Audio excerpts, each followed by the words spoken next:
Hello, everyone, and welcome to the Axis MBA Spotlight on the topic of the advantages of a full-time MBA program. Today with us, we have three international business schools.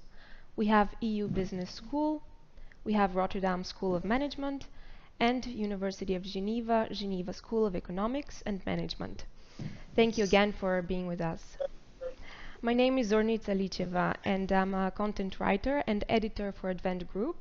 I will be facilitating the podcast today. And to begin the conversation, I would first like to ask you to briefly present yourselves. Perhaps we can start with the EU Business School. Sure. So my name is Nick Cowles. I'm the head of sales and recruitment at EU. I've been personally working with EU for 7 years now, and predominantly managing student recruitment in Asia and the Middle East.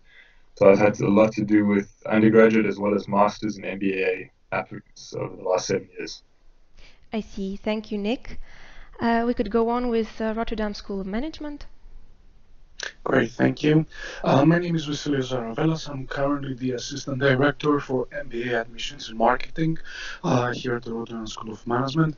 I am basically mostly responsible for all the admission processes for the three MBA programs that the school is offering, and I've been currently working with the school for the past 3.5 years. Great. Thank you, Vasilis. And of course, Geneva, University of Geneva. Sure, my name is Philippe de Castro, Education Department, as you mentioned, at the Geneva School of Economics and Management.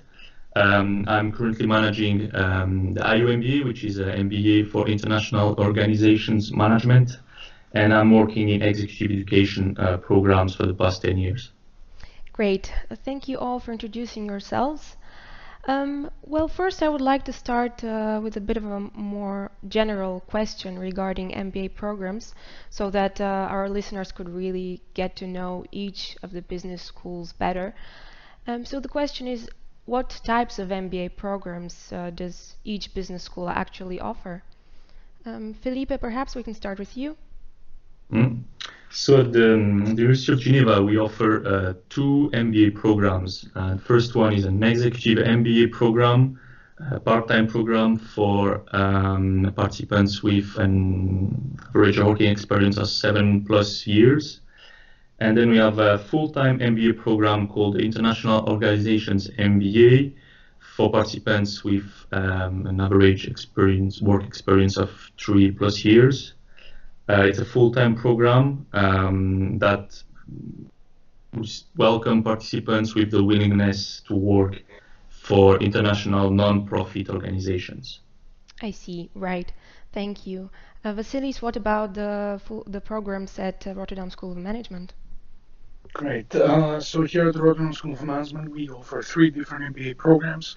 So we have our International Full-Time MBA program, which is a 12-month program, and it basically attracts people from all over the world. On average, the class profile has about 6 to 7 years of working experience. We have our Executive Part-Time MBA program, which is designed for professionals who would like to work and study at the same time. It's a 22-month program. There, the class profile usually has 10+ years of working experience. And last but not least, our Global One MBA program. It's an executive program which collaborates with another 4 universities around the world. And that program attracts far more senior people with 16 or 17 years of experience plus. Okay, so there are different options depending on what candidates are looking for. Great. And Nick, what about EU Business School? Yeah, so we also offer a variety of specializations ranging from the traditional ones to the most up-to-date areas of business. These specializations would include international business, communication and public relations, entrepreneurship, sports management, e-business. That's just to name a few. We also offer an online MBA, which is designed obviously for people unable to come to the campus and study at one of our 4 campuses. And the flexibility of this program obviously allows students to be empowered without compromising their career and their family life. Great, thank you. So we can see that there is a variety of MBA programs indeed that applicants could choose depending on their own needs and requirements. But what is unique about the full-time MBA program then compared to other types of formats? Vasilis, could you explain? Yes, of course. As of course the word suggests, the program requires people to quit their job and focus solely on their studies. So the uniqueness of the program is that people can actually relocate from one country to another. So as my colleague said, the part-time programs, for example, are for people who would like to continue working and studying at the same time. But the full-time, I think, it's mainly for people who are looking for a far more radical change. So the type of the program really allows them to solely focus on that and look for new opportunities, new challenges upon graduation. I see. Philippe, what about the uniqueness of the full-time MBA programs at Geneva? Maybe an important component is the fact that there is a real immersion experience for the participant, a learning experience that is quite different from a part-time MBA in the sense that for at least 12 months or plus, depending on the type of MBA or full-time MBA, the participants is really focused on studying, on creating his network, on exchanging with the other participants, on gaining some experience from the professors, be able to concentrate for such like a year or more on studies is a really different experience than having to deal with work duties at the same time. Yeah, interesting. Okay. Nick, what about EU Business School? Well, I would say perhaps not fully unique, but a real strength, I would say, of the program at EU is the strong connections we have to real businesses and real business people. So, students at EU can interact with industry experts and leading international businesses really right on their doorstep, whether it be in Barcelona, Geneva, Montreux, or Munich, where we have our campuses. But we regularly have, guest speakers who come to EU and share their expertise. And they've even been known to help students find whether it be internship or jobs through their extensive network. So that emphasizes what Philippe was saying, just this networking aspect, which is a real strength, I would say, at EU. Thank you. Okay, so we can basically see how full-time programs may differ from part-time programs, but how do full-time formats differ among different business schools? Perhaps we can start with Vasilis again. Yes, thank you. I think a main difference between programs can be the duration. So you can look into a 12-month program, a 15-month program, or a 2-year program as a full-time. So that's the main difference between the business schools. It's also about the focus and the specializations that the different schools offer.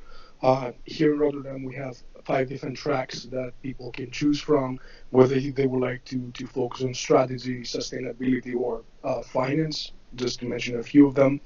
And again, it also differs on the class sizes, the profiles of the different students attracted, the industries that the students are coming from, and how international the class would be.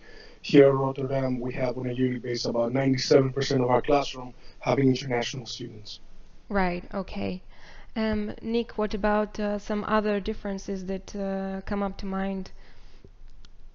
Well, regarding the full-time MBA programs and how they can differ, I would say that the quality of teaching obviously can differ. I would say our high caliber faculty, which is made up of full-time academics as well as part-time instructors, these people are active members of the international business community, and that's a real strength. Being located in cities such as Barcelona, Munich, Geneva, and even Montreux, these are cities that attract leaders, and influential people in their spheres. So that's as a full-time MBA program, I think you get a lot more access to these people as a full-time MBA student. But the experience of the MBA also depends, I would say, a lot on the location. this is one aspect of what a full-time MBA is at EU, what that can bring. I see. Of course, location is also important. Philippe, what about Geneva and your business school? Yeah, maybe to build upon the idea of location, having an MBA specialized in international organizations management in Geneva is quite a strong component.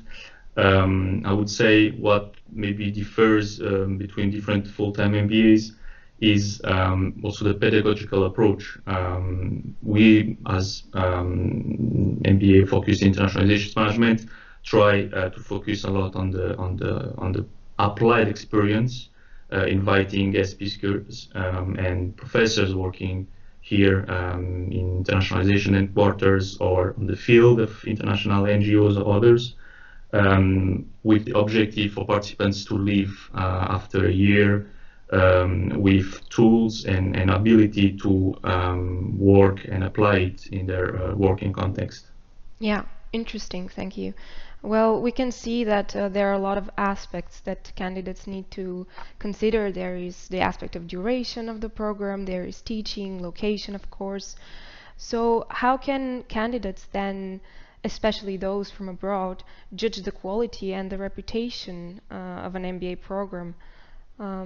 How can they decide more easily? Nick, what would you say? Yeah, well, there are many international organizations and publications that rank business school MBAs. The high standard of the programs at EU and the achievements of our students, the professional experience, the dedication and hard work of our faculty, and all recognized consistently by magazines such as CEO Magazine or the Financial Times. We also are regularly listed by QS Top MBA. Okay, so rankings are one metric that candidates could use. Vasileios, what about Rotterdam School of Management? What would you advise candidates on their decision-making process? Yes, of course. Rankings is also always important. So, as one of the top 10 European business schools, and with our full-time being within the top 30 in the world, that's definitely a first step for the candidate to be able to look into the quality. At the same time, accreditation. All of our programs are Triple Crown accredited, so the candidates can really be ensured that we offer a very high standard of teaching and quality within our MBA programs. The success stories from our alumni, the connections that we have also with the business across the globe, these are also things that attract the candidates and ensures them the quality of the program. We always travel across the globe. So we also offer meetings with different candidates and we can talk to them. They can meet alumni, they can meet our faculty. So we always offer them the opportunity to experience the RSM spirit and philosophy. Interesting. So in-person feedback is also important, of course. Philippe, what would you say? What could I add? Yeah, sure. Accreditation, it's a very important component. The rankings.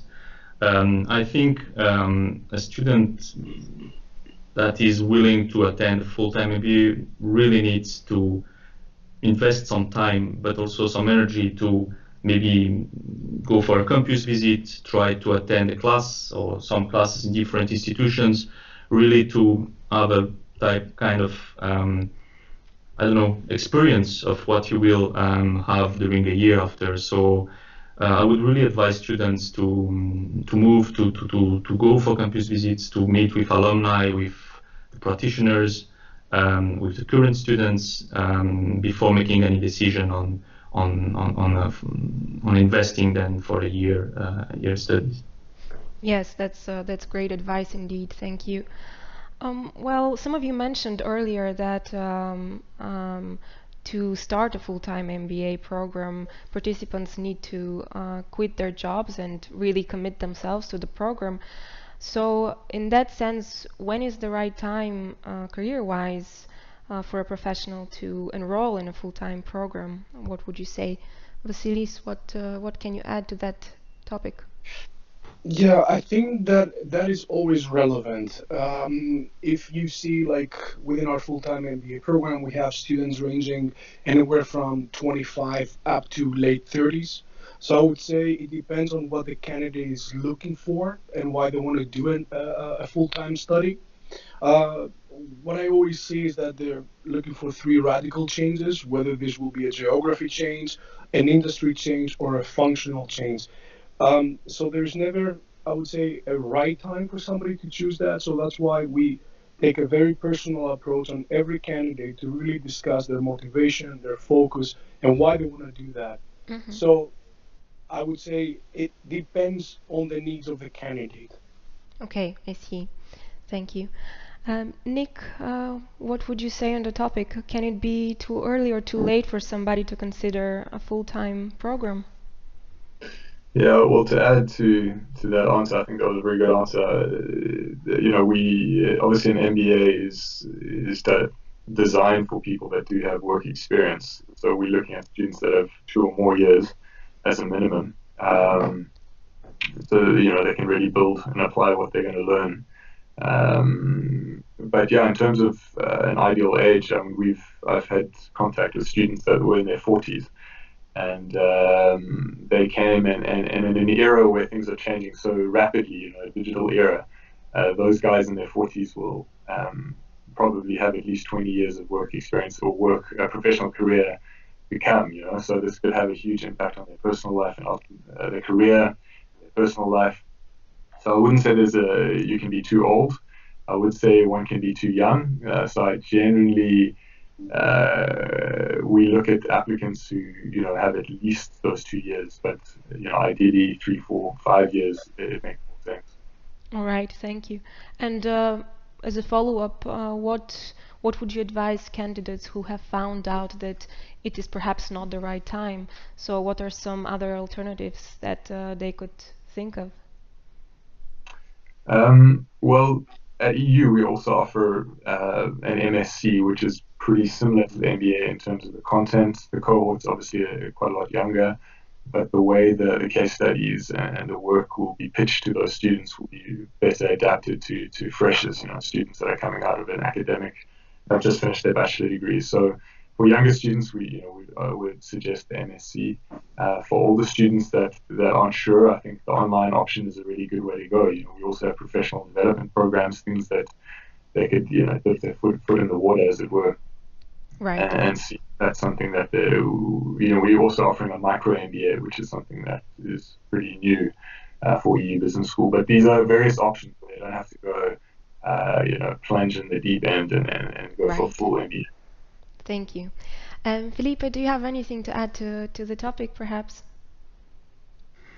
Yeah, I would say that for sure, if career-wise participants don't have don't have the time or the meaning to invest in an MBA for either reasons being too young or old, you should probably also look for short degree granting programs focusing on very specific components that he or she wants to reinforce: management, on leadership, on finance, or any other type of area that could be important for at least gaining some professional experience or being able to achieve career goals. Okay, I see. Thank you. Um, well, we have found out that really full commitment is required for this program, although there are other options, of course.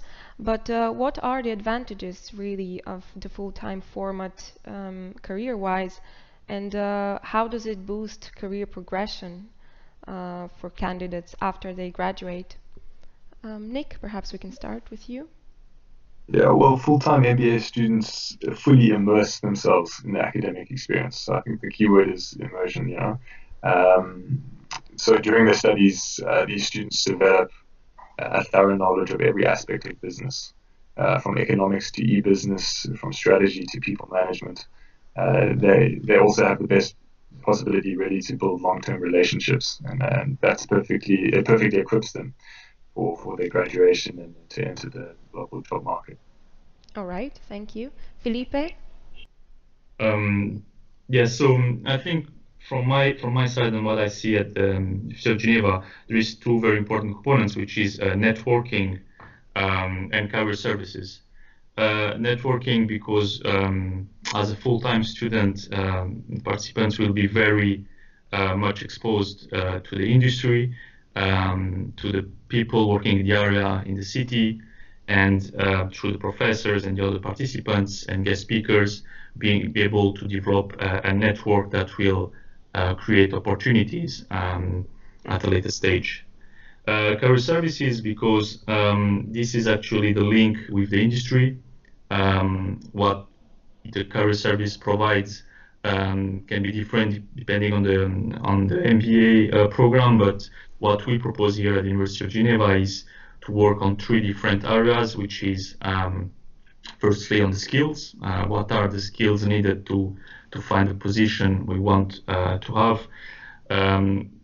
Self-leadership, being able to better identify what our strengths and what our career goals, and then mentoring, being able through the alumni network to reach out whatever organization we want to work in after the MBA.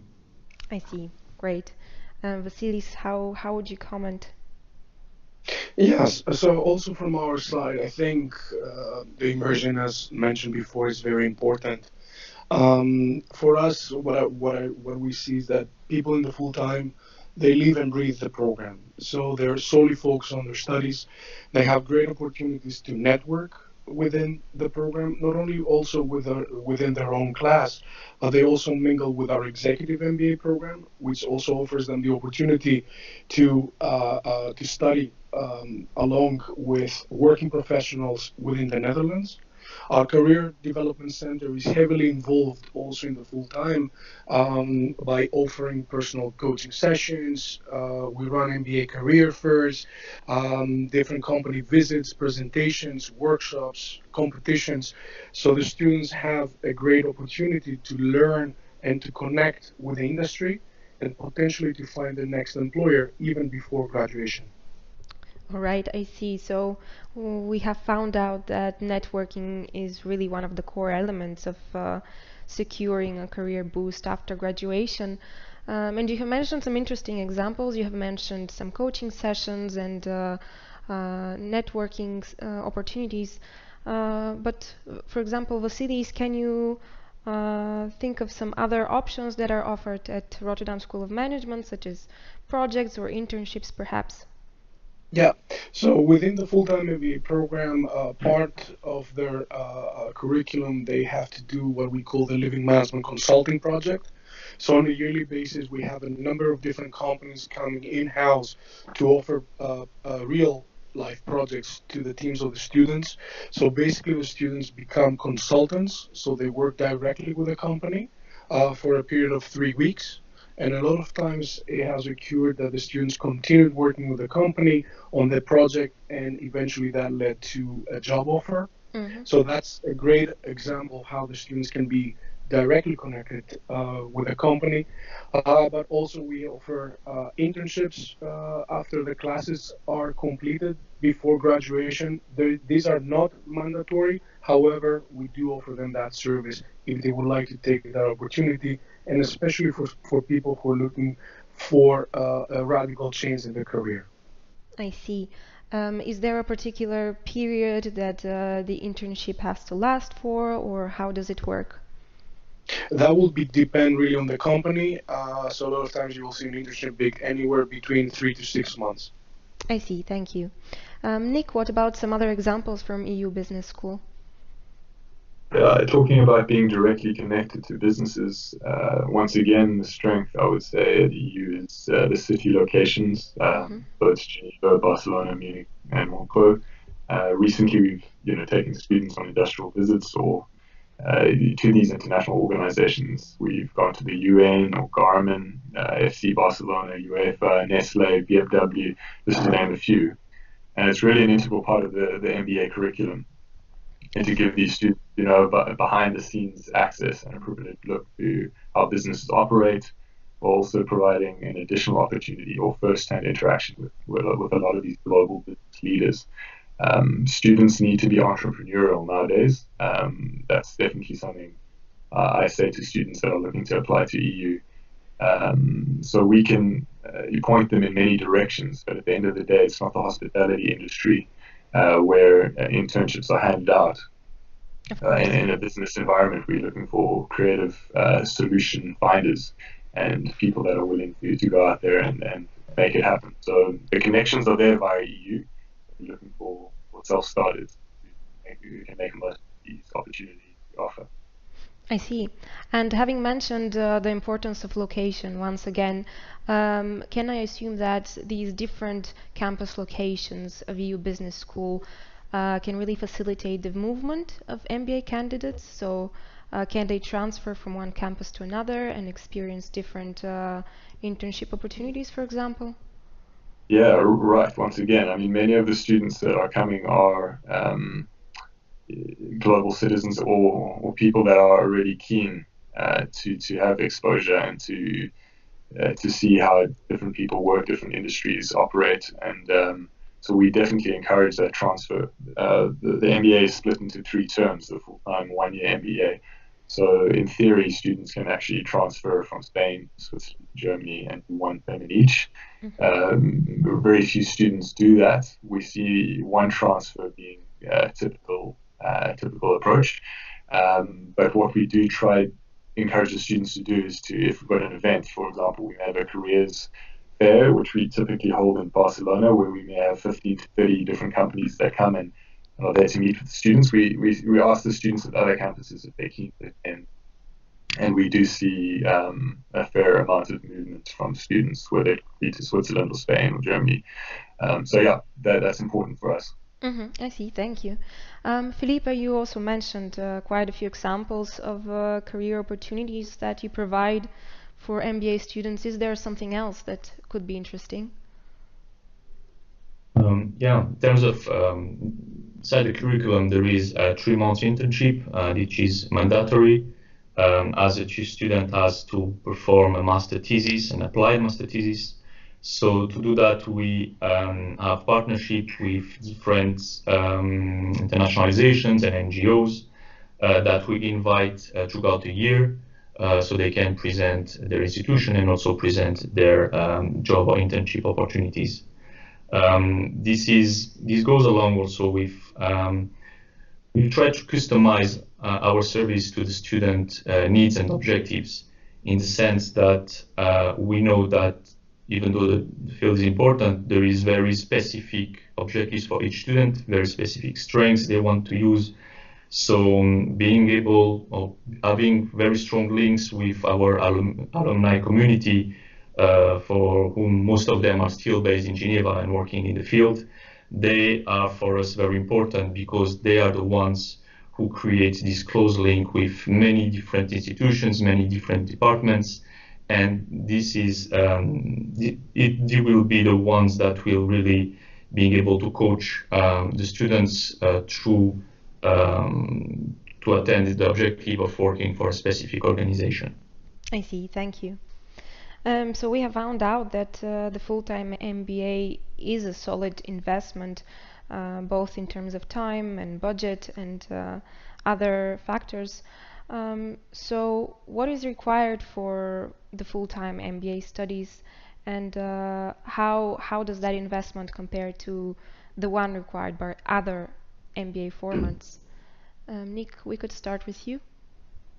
Yeah, well, there's several elements to look at. I could, speak about tuition fees and living expenses, estimated living expenses. Obviously, students need to look at what they call return on investments, and that's I feel once again a point which has been fairly strong with our graduates. We got some statistics showing that students are earning 138% higher than what they were earning prior to joining the MBA. So that's a strong point. I would say, just to give an idea of what it would cost for a student, you're looking at an MBA at EU Business School at a Barcelona or Munich campus, which would be about 20 to 23,000 euros. And then in Switzerland, it'll be 37,000 Swiss francs. And then living expenses, I jotted down here, would be about 1,300 euros per month in Germany, and in Spain, maybe there or thereabouts. And then in Switzerland, it's about 1,500 to 1,000 francs per month. I see. And how do your full-time MBA participants normally finance their studies? I would say it's 50-50 in terms of those that are privately funded through their families, and others that have saved up over the last few years of work. And then we've got a large portion now that also take finance. They take loans, and I think many students do that nowadays around the world. So you really have three categories of people. I see. Thank you. Vasileios, what about the investment required at Rotterdam School of Management? Yes. So for our full-time MBA program, the tuition fees are set on 47,000 euros, plus of course the living expenses, which for Rotterdam is roughly around 1,300 euros a month. So that's something, of course, that the students also need to take into account when they also considering different programs around the globe or within Europe. And again, for us, the students, they either use private funding, like from their families, savings, but of course study loans. And a very important component is that we also have financial aid for our candidates.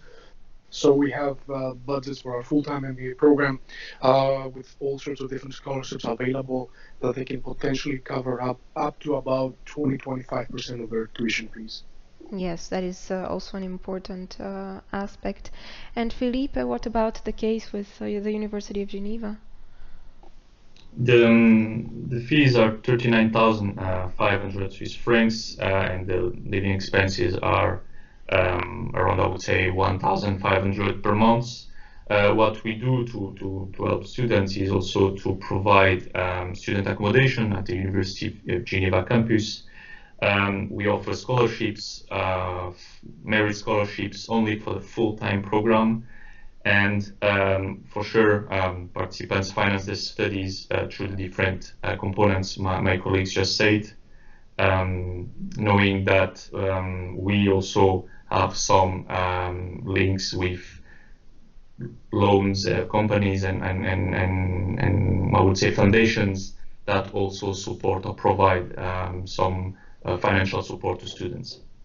I see. And as a follow-up question to that, how do you think that type of investment actually differs from other formats, both in terms of financial investment and time management?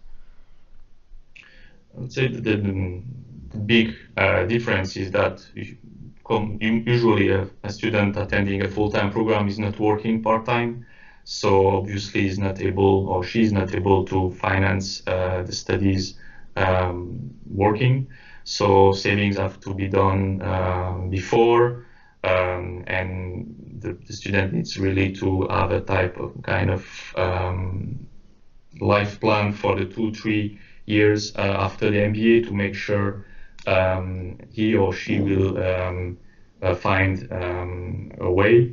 However, what we also see is that participants coming from a full-time program will more likely be able to really attend or reach their objective, because when you quit your job and you finish your studies, you are totally focused on finding an opportunity or a job that will fulfill your objectives or career goals.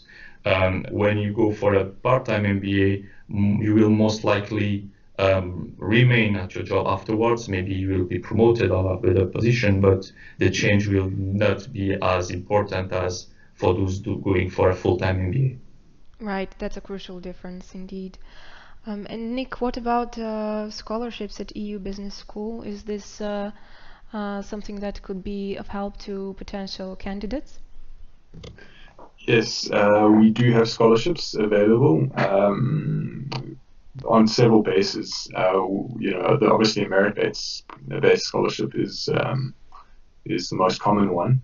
But it can go, we've got three tiers really. You're looking at 10, 20 or 30% scholarships which are available. We also, for the Swiss campus, we've got certain nationalities where we've got an allocated number of scholarships available as well. In a nutshell, to be brief, we do offer scholarships, yes. Okay, thank you. That could be useful to listeners.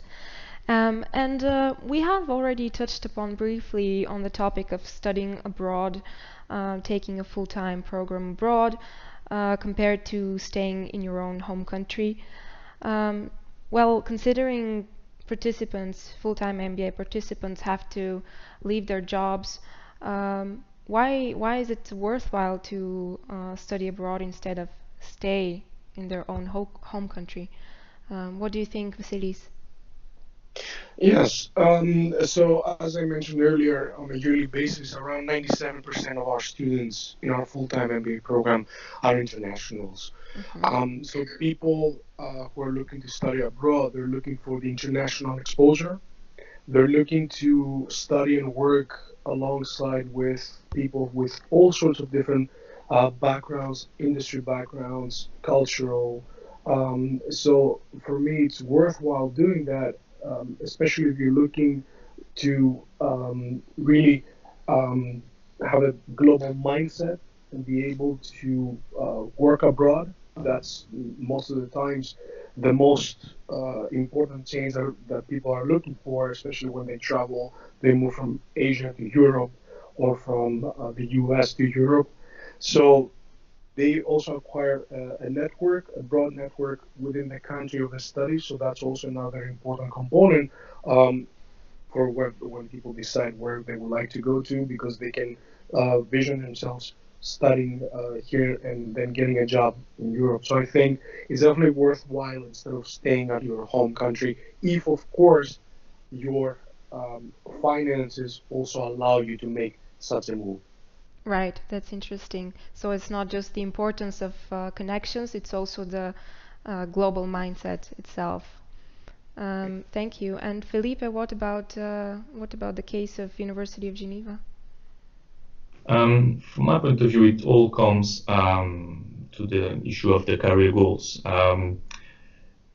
For the internationalizations MBA located in Geneva, we have students coming from all over the world with the objective of working for important internationalizations, UN agencies or international NGOs, knowing that most of them have their headquarters or have offices here in Geneva. So, sure, moving and studying abroad is important, but finding a city that will really help the student to achieve his career goals is very the most important component. I see, thank you. And Nick, could you comment as well? Yeah, well, thinking about this question, I thought of an analogy with, you've got the Camp Nou in Barcelona, for example, which is a famous football stadium. And I've never been there, but I can imagine watching the game on TV or going to the stadium is a completely different experience. And I think it's a fair analogy to say you can be part of the game when you're watching it on TV, but it's not this immersion, what we were really talking about earlier. And I would completely agree with my colleagues. You've got to kind of list your professional and personal goals, but there's no way you can compare, an MBA in your own country with that, an MBA elsewhere. It will really stretch you on a personal level, and I think that's much of where the value will be gained. It's not necessarily the theory or the case studies or things you're going to gain in class, but it's the holistic immersion in a culture and this cosmopolitan experience, which will no doubt be better than if you studied in your own country. So I would definitely encourage most MBA candidates to consider studies abroad. Right, very, very interesting analogy indeed. And And what about those international students who have partners or spouses, for example, or simply need support for family members, considering they need to move abroad? So do business schools provide such support throughout the duration of the MBA? Philippe, how could you comment? We have a career. We have a visa service here, the program that supports students and their dependents when they need to apply for a student visa here in Switzerland. We also provide accommodations for students, but we have also some accommodations we have who are bigger for students coming with their families. So that's the type of support we provide to such students. Okay, thank you. Vasilis? Yes, for us it's the same. So here within in the Netherlands, when people come with their families, because on a yearly basis we have people moving here with their families, even with kids. The government offers also a dependent visa for their spouses. So that's something that the school is also offering and assisting the students to do that.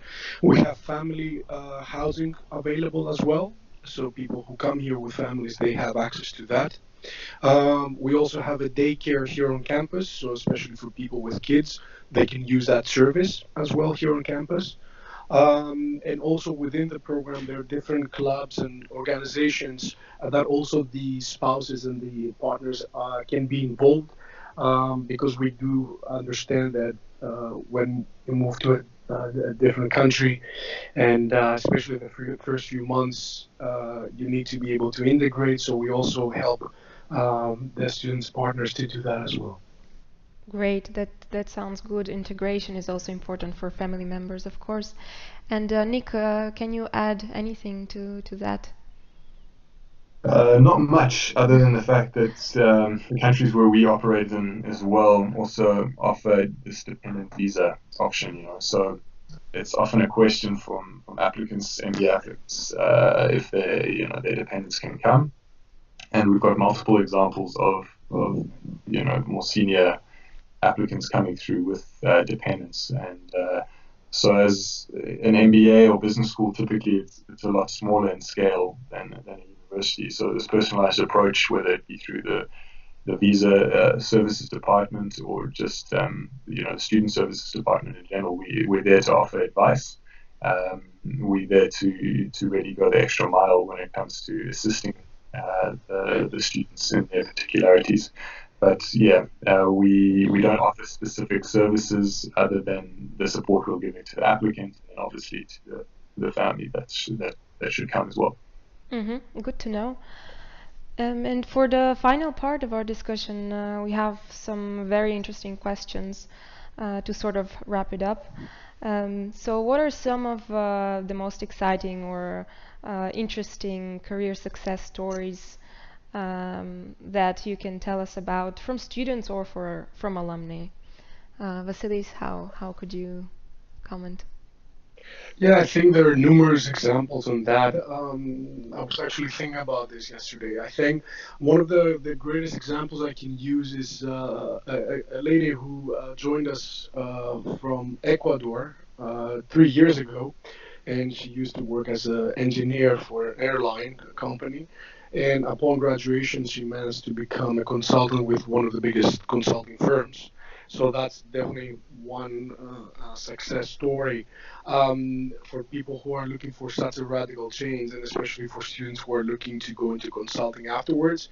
But I think it's not just about that. All the students can share their successes, and they are able to say that they've managed to find a great job that fulfill their dream. So it's not just about the title, it's not just about the company, but we've seen people who came in from large corporates and then later on they moved into an NGO because that really fulfilled their dream and that really fulfilled what they wanted to do in their lives. So a success story is also relevant to every student. I see. Yeah, it's a very interesting change of industry. Nick, what about some examples from EU Business School? Yeah, so we obviously list a lot of different examples of different industries on our blog and on our Facebook and the website, obviously. But having worked with EU for all these years, there's certain candidates that have stood out over the years. I travel to India a lot, and I've worked with two Indian students that we looked at their profiles and the change of industry as well. We had one guy who was an engineer based in a company near Delhi, and he's always been passionate about sports. He loves cricket, as most Indians do, and he came to Barcelona hoping to do an MBA in sports management, and that's exactly what happened for him. So he's working for Aspire Sports Consultancy, which is based in Qatar, and he travels a lot for his work. He works in Spain as well as the Middle East. They're back into India. So that's one example. And then we've got another girl who was working in finance, and she was based in Pune in India, and she was hoping to look at risk management. So she did global banking and finance at EU, and she found a really good opportunity at Alliance as well in Munich. So those are two examples. We've got guys that have gone on to have really good careers in BMW, on Facebook, and other top companies as well. Okay, so those are some interesting examples of career change with aviation, as you said, or with sports. But what about lately the topic of entrepreneurship is becoming more and more popular. So are there some examples at EU Business School of people who have really started their own business and have become successful? Yeah, very much so. The profile, even the owners of the business school are already passionate about entrepreneurship. Within the management structure of EU, you've got a lot of, the family-driven business. So the DNA of entrepreneurship runs through everything we do. Even 40 to 50% of the applicants are either from family businesses or have been involved in startups. Many of the students are running their own company to do when they come. So off the top of my head, I can think of various examples. I can't go into the details of one, but we have on our website and on the EU blog, we definitely put that right up front. The fact that we've got young entrepreneurs that are running their own companies. Right. So yeah, plenty of examples on the website. Thank you. So listeners can definitely check out the websites of each of the schools and read some alumni stories. Philippe, what about some interesting examples from Geneva School of Economics and Management? I was in New York a few months ago, and I met with a few alumni there, and I came to know that actually two of them were now married, and it was quite interesting for us because they met actually during the program, so it was quite a life-changing story for them. Otherwise, more in a professional way, I would think about two examples. One, and is linked with the idea of entrepreneurship you mentioned before. One participant launched a few years, an alumni launched a few years ago, her own NGO, very active on women's rights, and it's a very successful today NGO, very recognized, and she has now quite an important existence in this field. And a second example is last year's students who started a job at the World Bank in Washington only a few months ago with the support of a former professor they had last year. So all to say that yes, there is for sure really nice stories happening, can be more in a professional way or more in a more private area, but very nice things happen for sure. Great, that's very nice. So do you mean that not only students keep in touch after graduation, but also students and professors? Yeah, and this is something we really value in our faculty, is that they are still available even a few years after the program to support or to advise our students when they are looking for a job, when they are applying for a job, knowing that our faculty is very well represented in the industry. Most of them have been working or done some consultancy in many different internationalizations. So they are very much engaged to support students even a few years after they had the degree. Great. Vasileios, any perhaps entrepreneurial examples that we haven't mentioned from Rotterdam School of Management? Yeah, also for us on a yearly basis, we have a number of students who actually kick off with their own companies after graduation. And a very important component here as well that I wanted to mention is the direct relationship that we have with the Erasmus Center of Entrepreneurship, which is located at the Science Tower at the Port of Rotterdam. So all of our students, they have direct access to that center, which provides them access to an incubator. They can go, they can discuss with different startups, they can pitch their ideas to potential investors. So we run different entrepreneurship boot camps on a yearly basis. So students who are particularly interested in entrepreneurship, they definitely have the tools to help them achieve their goals in that area. Yeah, sounds good. Thank you. And I think it's an interesting question to really wrap up the discussion. What do you personally find most exciting and worthwhile about the full-time MBA? Perhaps we can start with Nick. International exposure, really to different academic, economic, cultural, language, climatic environments. And I think this is massively enriching on both a personal and professional level. Right, thank you. Vasileios, what about your comment?